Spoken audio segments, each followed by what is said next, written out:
եւ մենք իրար հետ խոսել ենք կարճ եւ կուզենայի որ նաեւ այս հետաքրքիր գաղափարները, այս հետաքրքիր բացահայտում չասեմ, փաստերը, որոնք որ մասնագիտական բովանդակություն ունեն, մեր հանրության համար, դիտողների համար էլ բացահայտվի, օրինակ շատերը ուշադրություն չեն դարձնում այդ 10 Նիկոլադավան եպիսկոպոսների հայտարարություններին, որտեղ այնտեղ աստվածաբանական բաղադրիչներ կան, բայց վստահ եմ, որ դու ավելի մանրամասն դրանք նայել ես։ Օրինակ, առաջին իրանց հայտարարության մեջ ես տեսա, իրանք 99 թվին վեհապար հայրապետի ընտրությունը այնց ուղիղ չէ, բայց որոշակի կասկածի տակ էին դնում։ Մի հատ կասես 99 թվականի ընտրությունը вообще ընտրությունն է մենակ, թե այնտեղ ուրիշ բան է եղել եւ արդյոք հիմքեր կան կասկածի տակ դնելու 99 թվին ինչա տեղի ունեցել եւ արդյոք դա մինչեւ հիմա դրա մասին չեն խոսած չեն բարձրաձայնել դրա մասին ու вообще կա տարբերակ դա որևէ կերպ վերանայելու Դե իրականում նախ հայտարարությունները այդ 99 թվականին առաջի հայտարարության մեջ էր, դա չեմ սանում, անդրադառնում են 99 թվականին հանդիպումից անմիջապես հետո թե նախորդող հայտարարություններ։ Գիտեք ոնց էս 99 թվականին շատ է խոսացվել այս թեման 99 թվական շահարկվել, մանիպուլացվել, ինչ ասես արել են այդ թվականի վրա Բայց մի բան փաստ է, որ ամենայն հայոց կաթողիկոսի ընտրությունը այդ ժամանակ եղել է թե լեգալ, թե լեգիտիմ, այսինքն ընտրվել է ազգային եկեղեցական ժողովի կողմից, սա լեգալության մասին է խոսում։ Այդ ինչ է, մեկ երկու բառով ասա այդ ազգային եկեղեցական ժողովը ինչ է։ Ազգային եկեղեցական ժողովը դժվար է երկու բառով ասելը, որովհետև հայ եկեղեցու գերագույն գլխավոր մարմնի մասին ենք խոսում։ Էլի, ասացիր, էլի։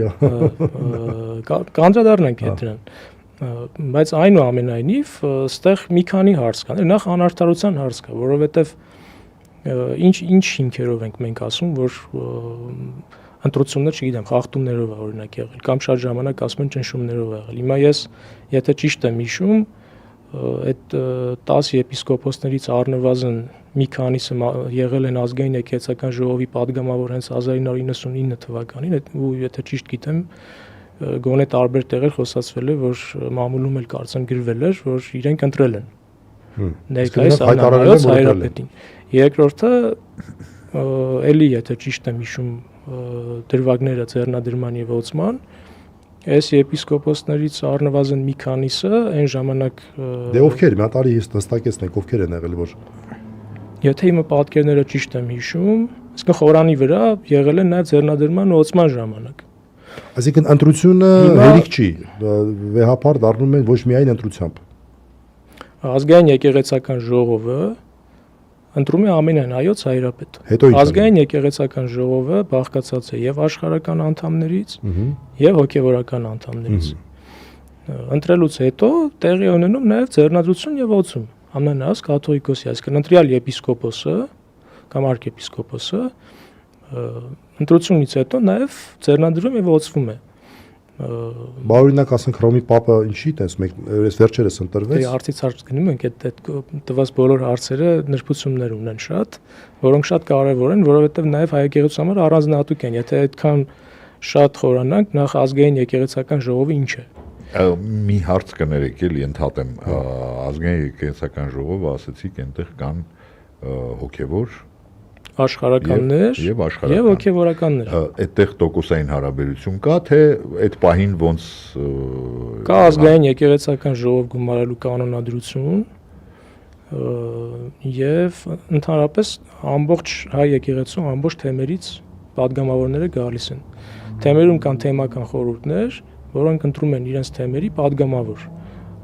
եւ աշխարհիկ եւ հոգեվորական։ Դե անշուշտ թեմական առաջնորդները ի պաշտոնի անդամ են, պատրիարքները հայկեցու ի պաշտոնական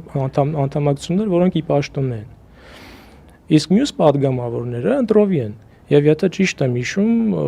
վերջին կանոնադրությունը, որ հենց 99 թվականին, կարծեմ ամեն 25000 հոգուն մեկ մի աշխարհական եւ մի հոգեվորական падգամավոր է հաստում, կապված թե թեմը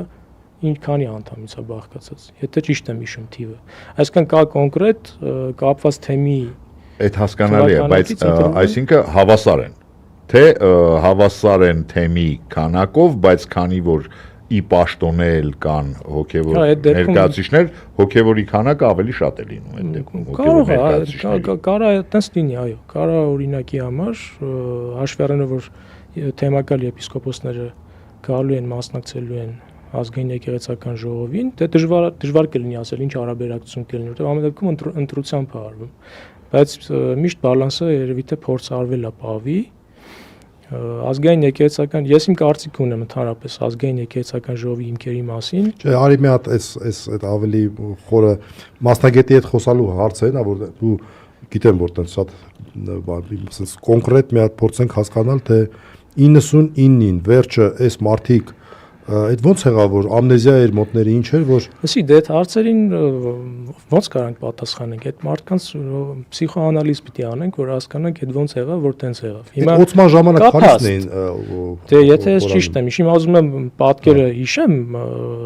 առնվազն ինձ թվում է 2-ը կամ 3-ը խորանին են եղել 2-ը 100% իսկ ովքեր են լինում խորանում էդ էլ ասա էդ էլ հասկանանք խորանում օծման ովքեր են մասնակցում կաթոլիկոսի օծմանը եւ ձեռնադրմանը կանոնով ամենակիչը 3 եւ առավելագույնը 12 եպիսկոպոս են եւ արդեն պատարագի մյուս այսինքն գործառույթ կատարող սպասավորները որոնք կարան տարբեր մարդիկ լինեն այդ պահին ցեսը ոնց որ որոշվեց հիմա ես հիշում եմ որ այդտեղ նավասարդ սրբազանը վստահ կար եթե չեմ սխալվում նույնիսկ թերականներից մեկն էր մյուսը լուսավորքի սեպու սրբազանն էր եթե չեմ սխալվում կարծեմ նաև Հովնան սրբազանը կար բանի այդ ձեռնադրության ժամանակ երևի թե բուլվարագիր ա եղել հիմա ցած վիզուալ եմ փորձում բանը հիշեմ ձայնագրությունը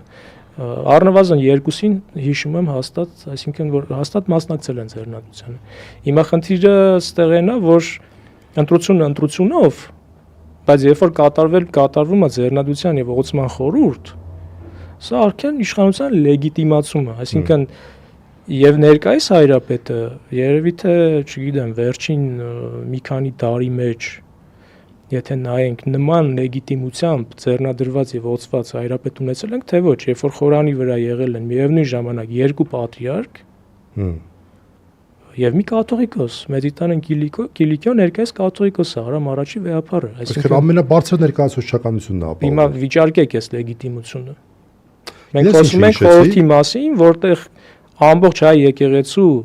ոչ նվիրապետական կառույցը իր գահակալներով ներկա է եղել։ Այսինքն ում են ճնշել այնտեղ, էլի, ինձ ունած հետարքիր է եղել միշտ այս թեման։ Ու ո՞նց են ճնշել։ Հա, ինչ ձևով են ճնշել։ Ճնշել են որ գնան ձեռնադրություն։ Լավ, հիմա այդ հարցներն էլ չխանակ ենթադրությունների եւ այսօրտեղ ստեղ շատ կեղծ հարցեր էլ կան, էլի, իրականում այս ամեն ինչի մեջ։ Բայց այս առումով չգիտեմ։ Մի հատ արտահայտություն կար իրանց հայտարարության մեջ։ Ուզում եմ սա ասեմ, որտեվ ինձ ասենց շատ ուշադրություն չեմ դարձել, բայց այս մի արտահայտությունը միանգամից ոնց որ ասում են ականջ ծակեց։ Ես ուզում եմ կարդալ հնարավորինս բառացի այդ հատվածը։ Իդեպ կներես մի բան ասեմ, ներկայիս ամենահայց հայրապետը կաթողիկոսի տեխնացու ա եղել նաև 95 թվականին։ Այդ որդ ինչ հա տեղ հա Գարեգին առաջինի ընտրության հա երբ որ այսինքն Վազգեն վեհապարից հետո 95 թվականին նա ներկայիս հայրապետը նույնպես տեխնացու ա եղել եւ այս ինչ որ ասում եմ էլի կան վիդեոները եւ ընտրությունը երբ որ տեղի ունենում կա նաեւ ընտրության երկրորդ փուլ այսինքն տեխնացուներից երկուսը անցնում են երկրորդ փուլ Կարամ լինի տեխնացու եւ անցնում են երկրորդ փուլի ժամանակ ներկայիս հայրապետը հրաժարվում է այլևս որը հավաքել էր կա այսինքն YouTube-ի վրա կա այս ինչ որ ասում Իսկ 99 թվականին ովքեր են եղել տեխնացուներ բացի իրենից Ներսես Պոզապալյանն է ես հիշում եմ եւ կարծեմ Պարքև Սրբազանը հա Ուրեմն Շուշիի կանաչ ժամին տեղապահը Ներսես Պոզապալյանն էր հա Շուշիի կանաչ ժամին հիշում եմ, չգիտեմ նկարել եմ թե չէ, դե ինչ որտեղ կլինի։ Բոլոր եկեղեցիների վրա նշվում է, չէ, ի հայրապետություն Գարեգին II վեհապարի, Գարեգին առաջին, Վազգեն վեհապարի, Շուշիի կանաչ ժամի վրա նշված էր Ներսես Պոզապալյանի անունը, որտեղ այդ մի քանի ամիս նրա տեղապահության ժամանակ էր եղել։ Հիշում եմ Ներսես Պոզապալյանին, մեր arczepiskoposներից էր։ Ես դրանով եմ իրան հիշում, որ այնտեղ այդ ընթացքում էր եղել տեղապահ էր։ Չէ՞։ Ճիշտ եմ հիշում 99 թվականին։ Ես այդ Շուշիի կանաչ ժամից եմ հիշում այդ հանգամանքը։ Ամեն դեպքում 95-ը ինչի համար հիշեցի, որովհետև այնտեղ ձայների ընթերցում են անում եւ այդ էլի եմ ասում YouTube-ի վրա կա եւ ապարը շատ լիքը ձայն ուներ հավաքած, այսինքն հիմա ավելի շատ քան Գարեգին առաջինը։ Հիմա չեմ կարծում ավելի շատ, բայց ոչ էլ այնքան շատ քիչ էլի, այսինքն իմ ասածը այն է, որ ինչ էր 95-ին էլ այսինքն ճնշումներ գործադրել, որ իրան ձայն տան։ Իսկ ինքը այդ ժամանակ հրաժարվում է այլևս պայքարից 7 Գարեգին երկրորդ մեծիտանը Կիլիկիո կաթողիկոսի, որը դարձավ Գարեգին առաջի ամենահայոց կաթողիկոս, այսինքն սրանք ֆիքսված բաներ են, հասկանում եք, դրա համար այս թեմաների մեջ հիմա ով ինչ ասես կարա գա ասի, սենց է եղել ճնշել։ Դե հիմա քանի որ դա ընդունված է, Պարոն Մելքոնյան, ով ինչ ուզենա ասի, փաստերի հետ ընդհանրապես խաղում են ոնց որ լեգո լինի, ով ոնց ուզում, հա, ասենց անջատում, բաժանում, միացնում, նոր բան հավաքում, այնպես որ այս առումով եկեղեցու պարագայում նման բաները ամենաշատը հենց հարվածում են խորհրդին, այն խորհուրդներին, որոնք կատարվում են, որովհետև եթե որևէ մեկը հեռանանք մեր այսօրվա պատմական ժամանակից, հա, խորանի վրա եկավ, ձեռնադրվեց եւ ոցվեց որպես ամենահայոց հայրապետն նման լեգիտիմությամբ։ Այսինքն դրանից հետո ինչն են քննարկում։